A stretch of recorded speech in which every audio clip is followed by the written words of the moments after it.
Mis hermanos, qué gusto saludarlos nuevamente. Es una bendición poder tener esta oportunidad de compartir la palabra del Señor con ustedes.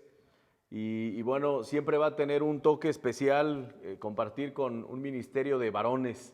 Es una bendición dirigirse a varones, a hermanos de la iglesia y otros hermanos tal vez de otras iglesias o familiares o amigos de los que componen este ministerio llamado Josué. Siempre será una bendición, hermanos. En Mateo capítulo 12, en esta lección, en esta enseñanza, quisiera compartir con ustedes algunas reflexiones de manera breve. Así que te animo para que vayas por tu Biblia y busques por favor la cita de Mateo capítulo 12, por favor. Estamos estudiando esta serie de temas que titularon Aprendiendo de Jesús. Muy buen tema, una muy buena idea, ya que dentro de este tema podemos pensar o podemos entender que está la definición o la explicación completa y con mucho detalle de lo que debe ser nuestro cristianismo, ya que esa es la explicación o la definición, ¿verdad?, de ser cristiano.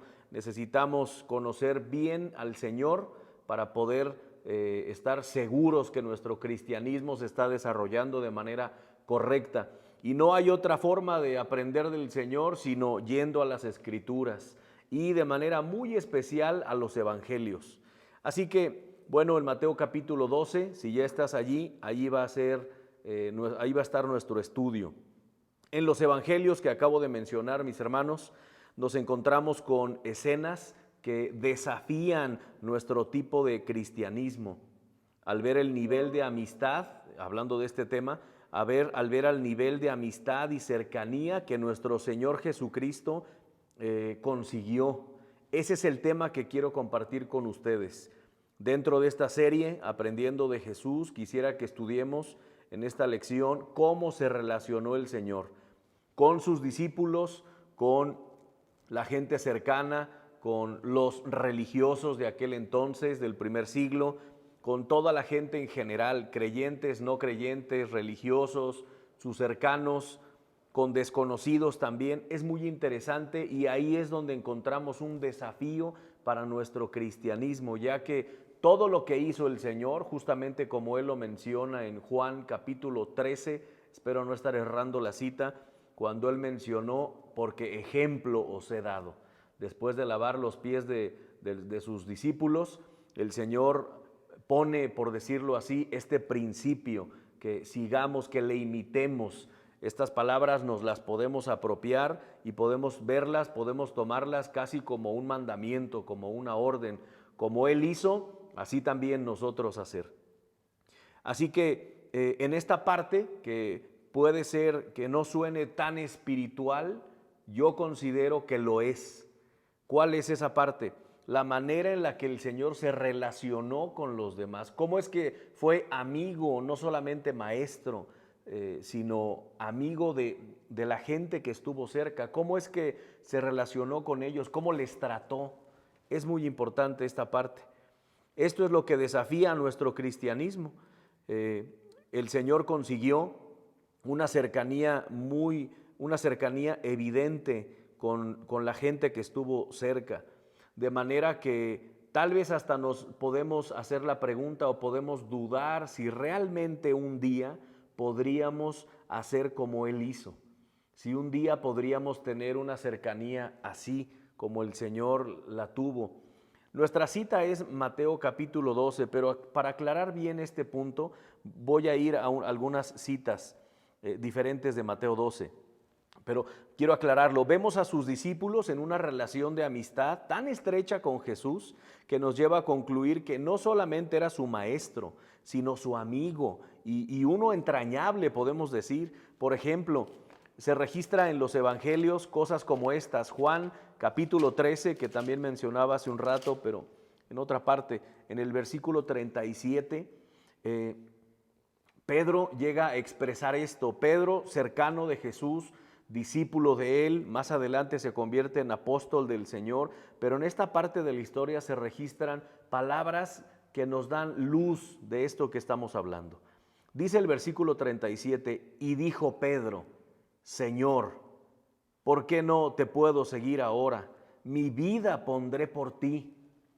El Señor estaba hablando un poquito de la profecía, ya venía en la crucifixión, después de eso el Señor estaría sepultado tres días, 3 noches, resucitaría y después iría con el Señor. La Biblia registra esto también, 40 días después de la resurrección el Señor partió para estar con el Señor y Él estaba hablando de esto. Y Pedro entonces expresa estas palabras que nos dejan claro cuál era el amor que le tenía, a qué nivel estaba esa amistad, qué tan entrañable era esta relación. Le dijo Pedro, Señor, ¿por qué no te puedo seguir ahora? Mi vida pondré por ti. Qué amistad o qué nivel de amistad en la que podemos ver a uno de esos amigos que está dispuesto a dar su vida por el otro. Y aunque hubo titubeos en la historia, en la vida de Pedro, en el ministerio de Pedro, está el registro también aquí y en el libro de los Hechos, vemos que después se afianzó y de manera literal cumplió esto, dio su vida por el Señor. También en el capítulo 18 del mismo Juan, versículo 10, se registran otro ejemplo. Dice, entonces Simón Pedro, que tenía una espada, la desenvainó e hirió al siervo del sumo sacerdote y le cortó la oreja derecha. Y el siervo se llamaba Malco. Avanza la historia en los evangelios. Llega el momento que la Biblia registra como el arresto de Jesús. Y vemos también esta escena donde Pedro interviene para salvar a su maestro, pero en este tema, vamos a decirlo así, a su amigo, porque lo iban a arrestar. Él por supuesto sabía que esto era injusto, que no había razón alguna, sino solo la profecía o el cumplimiento de la profecía. El Señor mismo se lo había explicado a Pedro. Pedro lo sabía bien, pero yo veo en estas líneas cómo es que esa amistad y ese cariño entrañable de Pedro hacia Jesús lo movió, esa amistad lo impelió a Pedro para arrebatar una espada y cortarle una oreja a este soldado. Seguramente la intención no era darle en la oreja, ahí se manifiesta también su mala puntería tal vez, ¿verdad? Su falta de experiencia con el uso de la espada. Sin embargo, lo que quiero resaltar es el cariño que tenía Pedro, de manera que él estuvo dispuesto a arriesgar su vida. Era probable que lo arrestaran, que pasara no sé cuánto tiempo en la cárcel. Era grave lo que estaba haciendo. Queda claro, queda evidenciada la amistad que Pedro tenía, que sus discípulos tenían. Pero vamos a ver un caso más saliendo de Pedro. En Juan también, pero el capítulo 11, vemos una amistad entrañable también, no con sus discípulos, sino con una familia. El famoso Lázaro y sus hermanas Marta y María. La gente, cuando observó después de que Lázaro murió, la historia nos dice en Juan capítulo 11 que Jesús resucitó a Lázaro y Lázaro se convirtió en un tremendo evangelista que hasta tuvo peligro su vida porque lo persiguieron, porque lo atacaron. Sin embargo, en esta parte de la historia, en Juan capítulo 11, el Señor se conmueve. Eso es muy interesante, se conmueve al saber que Lázaro, su amigo, había fallecido. Estaba en la tumba, Marta y María llorando, le decían al Señor, Marta le dijo, si hubieras estado aquí, Señor, él no habría muerto. Y entonces él comienza a dialogar con ellas y en resumen les dice, calma, yo lo voy a resucitar. Sabiendo esto, la parte humana del Señor sale a flote. Y dice en el versículo, déjenme ver, en el versículo 34, dice, y dijo, ¿dónde le pusisteis? Le dijeron, Señor, ven y ve. Versículo 35 dice, Jesús lloró. Este versículo cortito nos deja una escena muy interesante que podemos llamar la parte humana del Señor. Recordemos que el Señor Jesús es el único que tiene esta característica, el carácter hipostático. ¿Qué significa esto? Que en Él estaban dos naturalezas, 100% Dios, 100% hombre. Este versículo es uno de los versículos que sustentan que es 100% hombre. No estaba jugando a ser hombre, siendo Dios, fue 100% hombre, es 100% hombre, 100% Dios. Y cuando dice que Jesús lloró, deja ver esta parte emocional. Esta amistad tan entrañable se vio afectada por la muerte, a pesar de que él sabía que lo resucitaría, y así lo hizo. Las emociones salieron a flote. Seguramente el momento triste, la familia, los amigos cercanos, el momento de velorio, podemos pensar, de un funeral y todo lo que eso significa, conmovió las entrañas del Señor, de manera que lloró. La gente expresa esto que estamos diciendo. La gente dice en el 36, dijeron entonces los judíos, mirad cómo le amaba. Se sorprenden del amor y del cariño que había entre estos dos amigos, dos varones que se apreciaban, Jesús y Lázaro. ¿Cómo consiguió estas amistades tan estrechas, tan entrañables el Señor? Ese es nuestro tema. Pero veamos ahora del 34, por favor, el versículo 13, el capítulo 13, un caso más, el último que menciono para dejar claro este punto. Capítulo 13, versículo 25. Un caso más dice así: él entonces, recostado cerca del pecho de Jesús, le dijo, Señor, ¿quién es? Esta escena que menciona Juan capítulo 13, dice que uno de los discípulos estaba recostado tan cerca del Señor, dice ahí, recostado cerca del pecho de Jesús, por la manera en la que los hebreos en aquel entonces comían y cómo es que disponían la mesa, entre comillas, porque en realidad era una especie de alfombra llamada estera que se ponía en el suelo y ahí se disponían los alimentos. De manera que los discípulos o la gente hebrea que comía alrededor de esta estera, de esta alfombra, se recostaban de un lado o de otro, o se ponían de rodillas para comer y estar cerca del suelo. De manera que esa posición facilitaba un poco más esa cercanía, pero la escena es esta. Uno de sus discípulos, Juan, estaba recostado de manera amistosa, de manera cariñosa, con confianza del Señor, cerca del Señor. Dicen en los versículos, en el capítulo 21, Juan registra esto, en el versículo 20, dice, y cuando les hubo dicho esto, les mostró las manos, 21, estoy en el capítulo 20, 21, 20, dice así, volviéndose Pedro vio que le seguía el discípulo a quien amaba Jesús, el mismo que en la cena se había recostado al lado de él y le había dicho, Señor, ¿quién es el que te ha de entregar? Se registra más adelante en este libro también, en este evangelio, el evangelio de Juan, cómo es que se le conocía a Juan como el discípulo que Jesús amaba. Pedro no tenía más que decir, ¿verdad? No tenía mucho que decir porque también le amaba a Pedro, también había una amistad estrecha, sin embargo se resaltan estas cosas.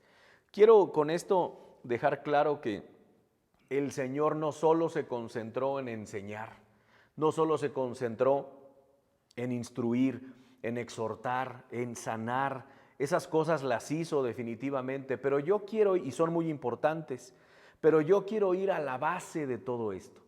Me parece que nuestro tema, cómo se relacionó el Señor y las amistades que Él consiguió, nos hablan del carácter que Él fue formando, las actitudes que Él tenía y que se permitía, la manera en la que trataba a la gente. En mi opinión, esto es una de las bases necesarias para el cristianismo. Yo no pienso que el Señor Jesús hubiera conseguido esa autoridad delante de sus discípulos y delante de la gente. No creo, es mi opinión, no creo que haya conseguido esa autoridad y esa amistad con la gente que le escuchaba, sus cercanos, porque tuvo adversarios, por supuesto. Pero con los que consiguió esa amistad, no creo que lo hubiera logrado si no tuviera elementos clave, si no hubiera colocado esa base. ¿Cuál es esa base? Ese carácter, esa amistad, esa manera de ser, esa paciencia. Yo quiero resaltar 3 cosas que son la base para imitar al Señor en la amistad. Así que vemos a Jesús Por un lado vemos esta escena, consiguió amistades estrechas, no lo podemos negar. Consiguió enemigos, consiguió adversarios, gente que no le apreciaba, por supuesto. Muchas personas buscaron su muerte, buscaban tentarle, buscaban hacerle caer, etcétera. Había también esa oposición motivada por Satanás y la gente la aceptó y la recibió bien. Pero quiero concentrarme en esta ocasión en la amistad que consiguió el Señor con sus discípulos, con los suyos, con los que creían en Dios, con los que amaban a Dios. Esta amistad, hermanos, la vemos. Así que vemos esa amistad por un lado y por otro lado vemos a Jesús con tres elementos que quiero resaltar. Motivaciones correctas, un sincero interés en ellos. Se las voy a decir rapidito las tres y voy a analizarlas de manera breve. Motivaciones correctas, pero también vemos al Señor Jesús con un interés sincero. Y en tercer lugar, lo vemos con una disposición impresionante, de ejemplo totalmente, una disposición para exhortar y para ayudar. Por supuesto, hay muchos más. Hay más elementos que podemos llamar también como esta base, pero quiero resaltar en esta lección estas tres cosas: las motivaciones que son evidentes en el Señor, motivaciones correctas, un interés sincero por los suyos, por la gente, y también una disposición digna de ser imitada por exhortar y por ayudar. Así que comencemos con la primera, las motivaciones correctas. Vemos estas motivaciones y en su interés sincero, que se relaciona con el segundo punto, pero déjenme expresarlo así, en su interés sincero se reflejaba estas motivaciones y también en su insistencia por orar por ellos. En Juan 17 se registra una oración muy bonita que el Señor hace, se dirige a su Padre, lo hizo muchas veces durante muchas horas, pero quiero resaltar solo esto. Miren, dice el versículo 9, Juan 17, 9. Yo ruego por ellos, dice el Señor, le dice Jesús a su Padre. No ruego por el mundo, sino por los que me diste, porque tuyos son. Y todo lo mío es tuyo y lo tuyo mío, y he sido glorificado en ellos. Estas palabras, puedo seguir, pero en estas palabras yo veo que se encierra un amor entrañable, un amor muy bonito, evidente, de parte del Señor para ellos. Yo creo que en esta oración, como sucede también a nosotros cuando estamos delante del Señor, somos más transparentes de lo que intentamos ser. No sé si me explico. Cuando estamos con el Señor somos tal cual. A veces cuando estamos con la gente, no que finjamos, no que seamos hipócritas o que simulemos, pero sí tenemos cuidado en la sociedad, con amigos, con familiares, cuidamos nuestras palabras, no somos imprudentes, no hacemos como algunos dicen, ¿verdad? Que hacen, que lo que les viene a la mente eso dicen. La Biblia enseña que en las muchas palabras no falta pecado, así que tenemos que poner medida, ¿verdad? Y prudencia, sabiduría en nuestras palabras. De manera que el Señor, al expresar esta oración, Él está abriendo su corazón y siendo transparente como siempre lo fue, y yo veo ese amor por sus discípulos, por la gente. El Señor oraba, sus motivaciones estaban filtradas, eran correctas. Vemos esta disposición y valor para ayudarles, para exhortarles, para estorbarles cuando fuera necesario. Si nos concentráramos solo en estos tres aspectos que quiero resaltar, creo que tendríamos mucho que hacer. Hay más, pero tendríamos mucho que hacer. Con estos tres tendríamos un excelente arranque para poder dirigirnos a nuestra meta. ¿Cuál es? Imitar al Señor también en sus relaciones de amistad, en su manera social. Dice Lucas 2:52 que el Señor, haciendo alusión a una etapa temprana de la vida del Señor, dice que el Señor crecía, se desarrollaba, avanzaba en la vida, y luego dice que lo hacía en cuatro áreas: en estatura, crecía físicamente; en sabiduría, crecía intelectualmente; en gracia para con Dios, espiritualmente; y déjame decirlo así, en gracia para con los hombres. Eso es socialmente. En la parte social es la que me quiero concentrar. a veces se relega, a veces se hace a un lado, pero creo que es importante. Llegar a relacionarnos entonces sería nuestra meta, llegar a relacionarnos con los nuestros de manera como lo hizo el Señor, imitándolo. Así que estas tres son clave. Mateo capítulo 12, vamos allá por favor. Ahora sí, Mateo capítulo 12, ahí tendremos, están estos tres elementos, se me hizo muy interesante cuando lo estuve estudiando. Versículos 9 al 13, estamos en la primera, motivaciones correctas. Dice Mateo 12, 9 al 13, pasando de allí, vino a la sinagoga de ellos, y he aquí había allí uno que tenía seca una mano, y preguntaron a Jesús para poder acusarle. Aquí están los que no eran sus amigos, los que eran adversarios de él. Le preguntaron esto, dice la Biblia, para acusarle. ¿Es lícito sanar en el día de reposo? Religiosos que pensaron que lo iban a hacer caer con esta pregunta astuta. Versículo 11, él les dijo, ¿qué hombre habrá de vosotros que tenga una oveja y si ésta cayere en un hoyo en día de reposo, no le eche mano y la levante? En otras ocasiones, cuando he citado este texto, he compartido mi opinión sobre esto y yo quiero imaginar que estos hombres que le hablaban al Señor y le hacían esta pregunta, al escuchar la respuesta del Señor, es probable, solo me lo imagino yo, que alguno de ellos le sucedió. Es probable en la mañana. Y eso, aunque no haya sido así, los dejó callados. Versículo 12, pues, ¿cuánto más vale un hombre que una oveja? Por consiguiente, es lícito hacer el bien en los días de reposo. Entonces dijo a aquel hombre, extiende tu mano. Y él la extendió, y le fue restaurada sana como la otra. Qué tremendo. De no haber tenido una motivación correcta el Señor, es decir, de haber tenido metas internas ocultas, extrañas, motivaciones que no fueran evidentes, de no haber tenido motivaciones correctas el Señor, de haber tenido motivaciones ocultas, al ver su vida en riesgo, definitivamente se habría retirado.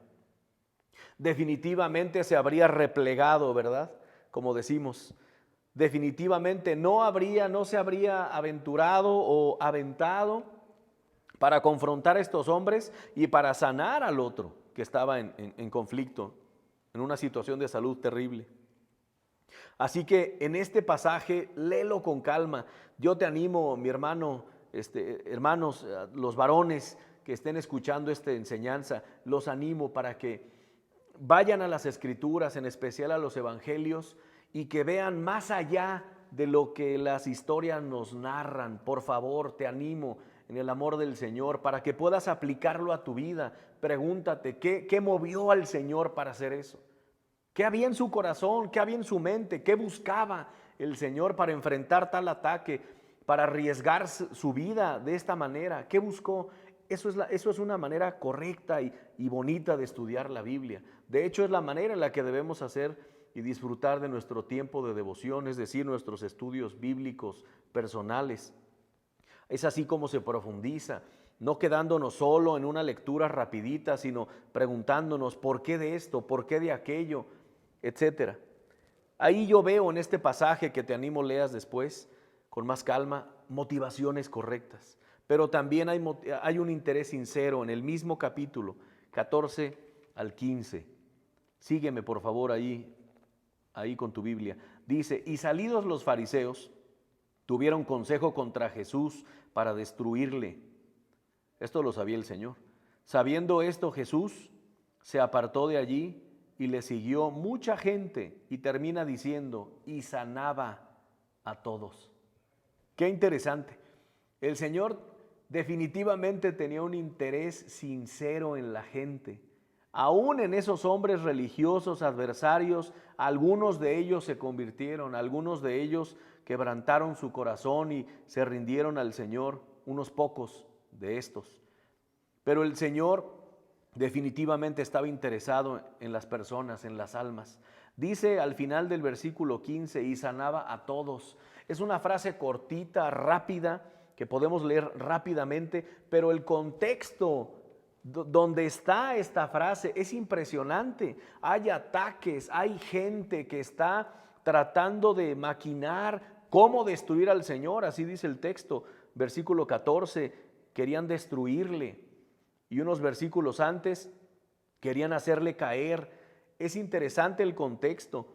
Hay ataques, hay adversarios, hay amenazas de muerte, su vida está en riesgo, hay críticas a lo que dice, críticas y juicio a lo que hace, etcétera. Sin embargo, dice el versículo que sanaba a todos. Daba de su tiempo, daba de su conocimiento, daba de su amor y dice que sanaba a todos.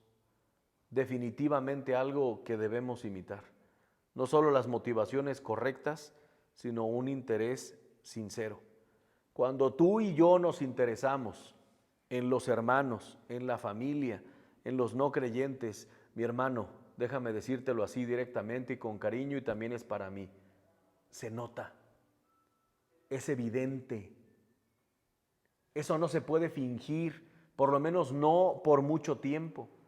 En algún momento sale a la luz la falta de interés o el interés falso, ficticio. El Señor dio de su tiempo, sus recursos, conocimiento, su vida misma. Él los buscó, los instruyó, los orientó, los acompañó. Es interesante. Y por último, la tercera característica, la tercera base que quiero mostrar. Veíamos motivaciones correctas, interés sincero, y la tercera, disposición para exhortarlos y ayudarlos. Hay dos tipos de ayuda que el Señor dio en esta parte.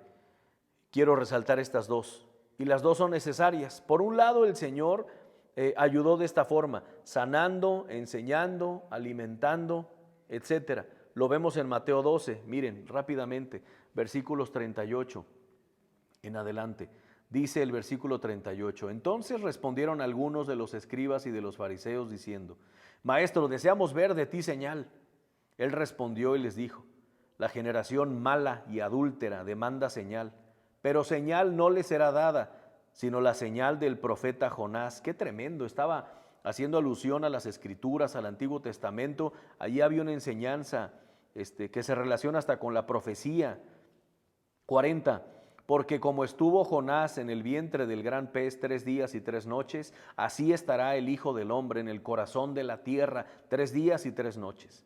Los hombres de Nínive se levantarán en el juicio con esta generación y la condenarán, porque ellos se arrepintieron a la predicación de Jonás. Y he aquí, más que Jonás en este lugar, estaba hablando de él mismo, Jesucristo es mayor que Jonás. La reina del sur se levantará en el juicio con esta generación y la condenará, porque ella vino de los fines de la tierra para oír la sabiduría de Salomón, y he aquí más que Salomón en este lugar. Jesús es mayor que Salomón, más sabio que Salomón. Cuando el espíritu inmundo sale del hombre, anda por lugares secos buscando reposo, y no lo halla.